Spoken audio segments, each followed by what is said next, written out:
Everybody, I'm so pleased to have Braenna Hillman here today. Braenna, why don't you just go ahead and introduce yourself to our audience? Yeah, thank you. Thank you for having me, Flavia. So as Flavia said, my name is Braenna Hillman. I like to go by Brae, and I from the U.S. Virgin Islands, and I am a public health professional currently working on COVID. I've worked on a lot of different responses, such as Zika, Irma, Maria, and currently now COVID. I've also have a background in maternal child health. I served 2 years in the Peace Corps in Belize, and that's where that background where I started doing work in maternal child health. Um, right now, I am transitioning into doing wellness retreats, and some of this comes from like my own personal background and experience with the wellness environment. And I saw that, it isn't really welcoming, or there aren't a lot of stuff there for people of color. And I really, in my journey of working on, my mental health, I decided that I would start venturing into trying to provide spaces that are conducive to people of color, making us feel supported, loved, and welcome. So, Wonderful. So mhm. you are saying that you grew up in the U.S. Virgin Islands? Yes, I did in St. Thomas, actually. So St. Thomas is actually the island that holds the capital, which is called Charlotte Amalie. And there's four islands. It's St. Thomas, St. Croix, St. John, and Water Island.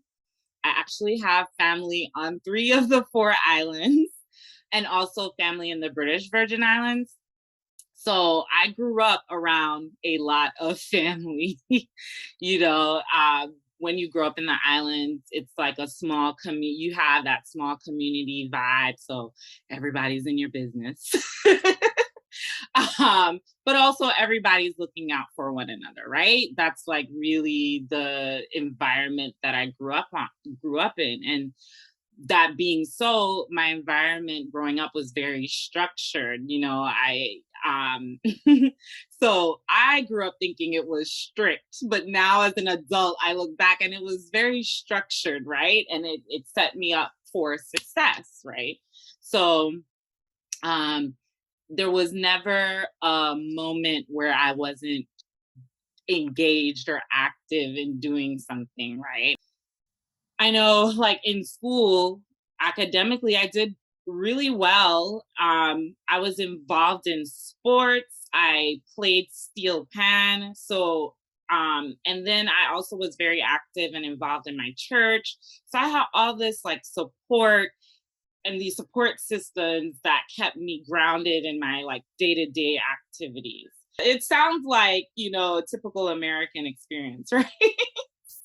And so that is also the interesting thing about growing up and living in the Virgin Islands, right? Is that we have a very deep Caribbean culture, but we're also Americans, right? And so there's always this kind of um, dynamic or dichotomy in our identity where it's like, we try not to be too American, like we hold on to our Caribbean culture and roots, like small community, everyone looks out for each other, very, pro black. But then we're treated, we have to abide by the laws of the US, right? But we don't have that like political power. We can't vote for the US president. So did you do college in the Virgin Islands or did you do it in the States? No, actually, I went to Emory University in Atlanta. And so, growing up, we have a college in the Virgin Islands. It's called University of the Virgin Islands. And my aunt actually went to the University of the Virgin Islands and is very successful. She runs the federally qualified healthcare centers in St. Croix, and has been very successful in expanding. And I'm prefacing this because growing up, we just knew in order to be successful, you had to go to college in the States, right? And it's not necessarily true, right? Because as I explained with my aunt, she's a very successful person and she got her education from the University of Virgin Islands. But it was just like this culture of again, this American culture where it's like, in order to be successful, it has to look this certain way, right? And we now know that, like, we're starting to include definitions of happiness and successfulness, but growing up, that wasn't necessarily what that looked like. It was like, okay, you have to have a well-paying job, you have to own a piece of land, you have to have a family, you have to be respected in your community. And that's what success looked like. And while that may look like success for some, it's not always the same story for everyone else, right? But growing up, that was the vision. And so I had to go to a school off island. Thank you for sharing so much of your story already. We'll explore different parts of your story in our upcoming segments. You mentioned this pivot into retreats coming out of your own mental health journey. You've mentioned transitioning to the US and figuring out all of that. You've mentioned just the background that you've come from. So we have plenty to explore that I think our listeners would be really interested in hearing. And so why don't we talk about your college stuff the next time around?